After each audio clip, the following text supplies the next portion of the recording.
Hey, what's up everyone? So today is going to be an install, and it's not going to be a step-by-step install. I don't set up cameras for that type of stuff, but I am going to install a very crucial piece, I believe, on my 2017 F-250 with the 6.7 Scorpion.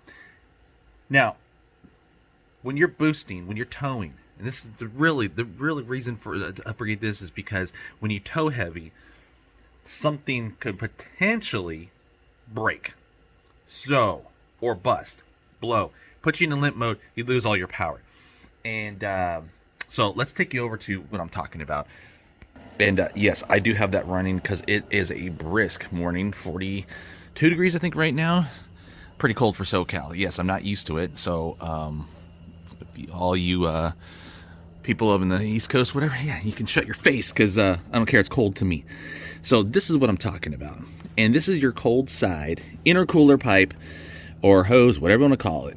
That goes straight to your intake right there. And the one thing that happens is they usually bust, and they can bust in any portion of this hose. Typically they bust on the top. So I've had two busts on the top, and as you can see, that's discolored right there. That's because oil runs through this system. I'm not sure exactly why. I'm assuming it has something to do with EPA type of crap. But anyway, it was shooting oil out of there. The last two times it has blown, and that just means I'm boosting way too much for this hose. Not too much for the engine, obviously, because I don't have any tunes or anything like that. This is a stock motor and a stock ECU. But yes, we have an issue here with that guy. So let's bring you around. And yes, it's cold. It's cold out there. We don't have any snow because we don't have any precipitation. But I'm assuming if we had some precipitation, it'd probably warm it up a little too much to snow here. But it does snow sometimes in my area. But we had a lot of frost this morning. So I'll flip you around and show you what I got. First, I'm gonna box. Yes, sir. Right there. Part number. This is the one for 2017 to 2020 6.7 Power Stroke. This is what it looks like when you get it. Very nice aluminum piece here, and it's going to reuse your factory clip that comes with that plastic piece I showed you over there. And then your sensor obviously is just going to go pop right in there. It's like a stock style little twist connect doodad. And then here is your tubing, your hose, super thick, forget how many layers, 5 layers or some crap. And looks like the part number for S&B, I will be taking that tag off. It does come with all of your clamps, well, 2 of them, all of your clamps, and it comes with the O-ring that you're going to install right in here. And I will be installing that later. There is a video. You don't want to roll your O-ring in because it can twist, so I'm going to use a pick. And then it's got some various zip ties. I'm not really sure what those are for. It could be some of the wiring or something for the sensors and whatnot.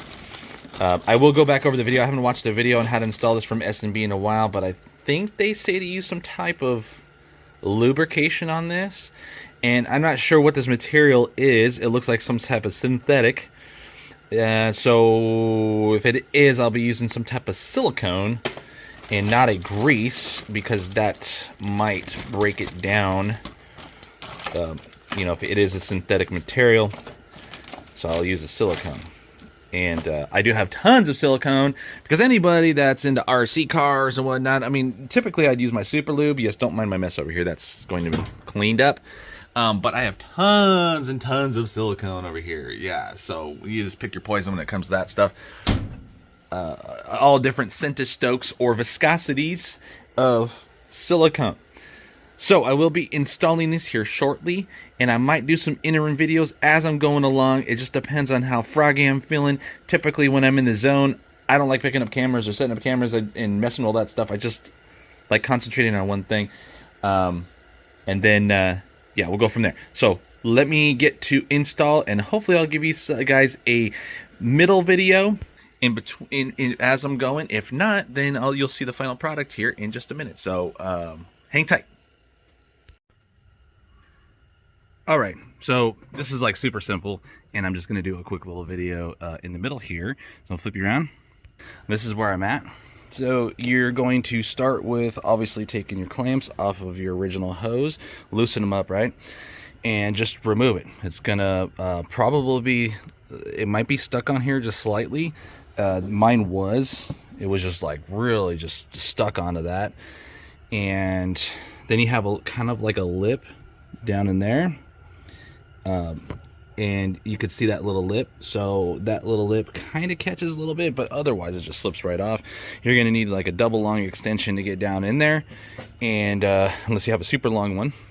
Once you get all that off, you just push this little clip right here, push that little button in, your sensor connector just pops right off, and then you're going to want to pry your little barb thing that holds your wire out of this hole. And then once you get that done, then you're just going to reach in. You can use a pick, like I have that pick right there. It just wasn't getting in that groove, so what I did is I found the end of this and I just popped the end up, and then I took it out of its groove right here and set it over here. So we're going to reuse that, and I'm actually going to clean it up a little bit too, because I like, if I'm here, I'm going to be cleaning stuff. And speaking of cleaning, whatever was making this side of the hose right here stick on that, it was pretty gunked up. So I got a couple rags over there. They're pretty dirty. I just used a little bit of rubbing alcohol, got in there and cleaned it all up nice. Same thing with down there, cleaned up that little flange, barb, lip, whatever you want to call it, cleaned that up as well. I want to make sure that I have all of the oil that comes through the system out of there, and you can see there is oil that flows through that system. There's your little sensor. We're going to reuse that sensor as well, and you can see you can kind of see in there. It's hard to see, sorry, but yeah, there is oil in there. You could smell it. Diesel oil, used diesel oil has a very distinct sweet smell to it. So anyway, that's where we're at right now. I'm gonna go ahead and continue on. I am following the instructions in between me making this video. I am following SMB's install video, which is really very great. I forget her name, Carrie, Kelly, whatever, one of those, but yeah, she's one of the main installers of a lot of their products, and she's just very thorough and makes everything super simple. And one thing I did have to get was my EO sticker, because I do live in California.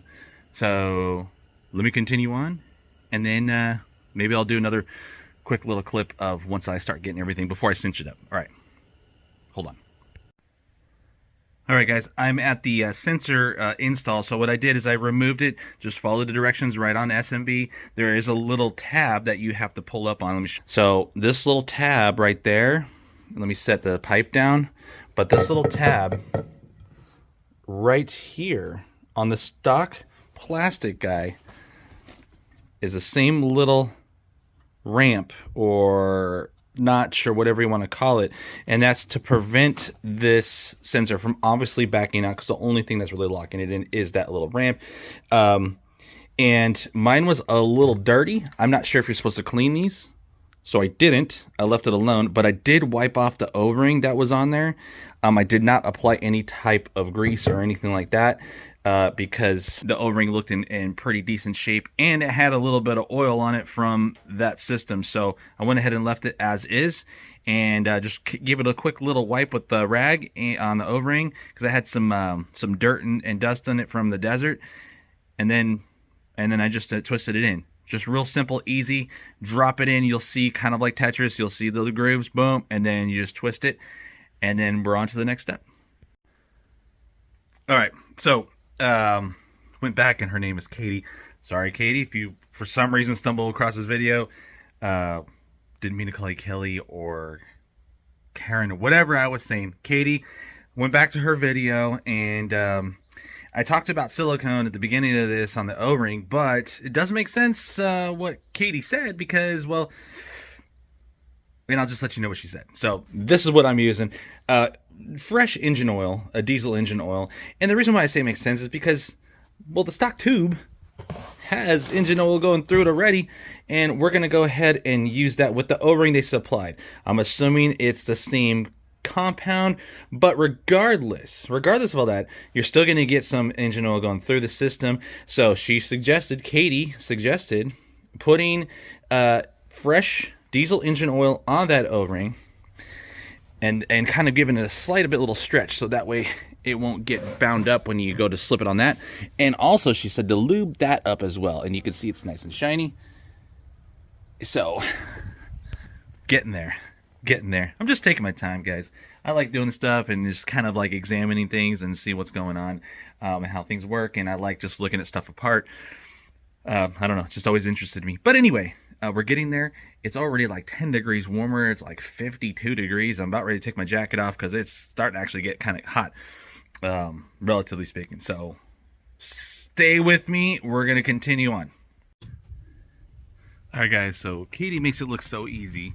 And let me kind of give you a pro tip here. So follow her directions exactly. You kind of install this with this sensor, temperature sensor, whatever, pointed down. Then you're going to rotate clockwise, right? And then you're going to meet up with your silicone hose that you had already put on the intercooler. And then, you know, she also suggests moving your reservoir out of the way, which is fine and dandy. It's just really hard to get to gauge it, what's going to clear and what's not. And these clamps are great clamps. And they're so good. This one's barely big enough for this side of the pipe. And because this is silicone, oh my God, it's almost impossible to rotate this when you have it pre-installed. So I had to do it several times where what I did was I just took the spring and the nut off, which released all the tension because the thing's opening up. And I had to rotate this thing way down there.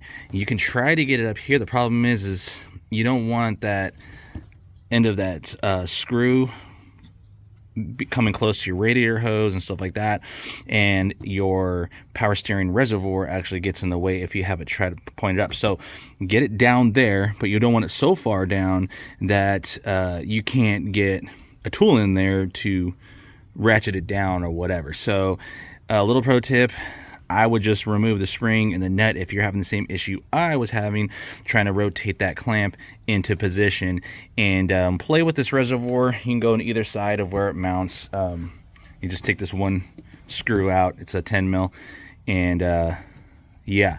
So I have it pretty much. We're buttoned up. I can't get down there. Let me see if I can tap my screen. And so down there you can see it's pretty much butted up all the way onto the intercooler, and I have my nut facing upwards, and we're going to go ahead and start cinching that down. And then I'm going to cinch this down, and I think Katie states that it is a 72 inch-pound torque setting is what they recommend. So stay tuned. All right, everyone, I've got everything pretty much buttoned up. Just got to add some zip ties and the EO sticker, so when I do get this thing smogged or inspected, they can look it up and see that it is legitimately a CARB approved product, although all they have to do is look it up on the internet. But anyway, sometimes that's too much work for these guys that sit around all day and wait for people to come to them for a smog, check. But anyway, let me flip you around. So Katie does call out for 72 inch-pounds of torque on these bands, but I can't. Let's see, can we focus down there? No, it's not going to focus now for some reason. But anyway, I did use my my old school manual torque wrench. I'll show it to you, and that's what it looks like right here. And yeah, I'm pretty sure these are the foot-pounds on the outside, and I got it to just, where it barely moved. But I just was kind of hesitant to go any further because you can see how much that band is already digging into the silicone hose, so I'm assuming that's gonna be good, and we will find out. But they're pretty snug. They're not like tight, and they're not going to loosen on you because they got those nice springs on there.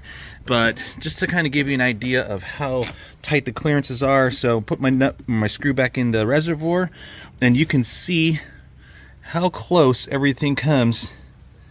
But this is part of their engineering, part of S&B's R&D and all that stuff, and this is how they design it to clear everything. So I'm going to put my zip ties right here, make sure that everything is buttoned up, and then I'm going to give her a start. And I don't expect any difference in performance. Some people say they found noticed a little bit better performance out of their vehicle, but I'm not sure.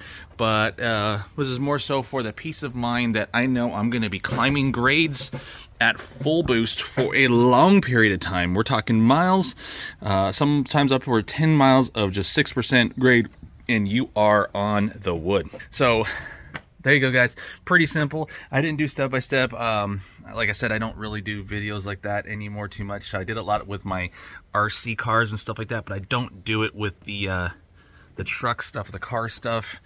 Even when I did my Honda and I changed the VCT, VVT, whatever you call it, on the intake cam. I just, I don't know.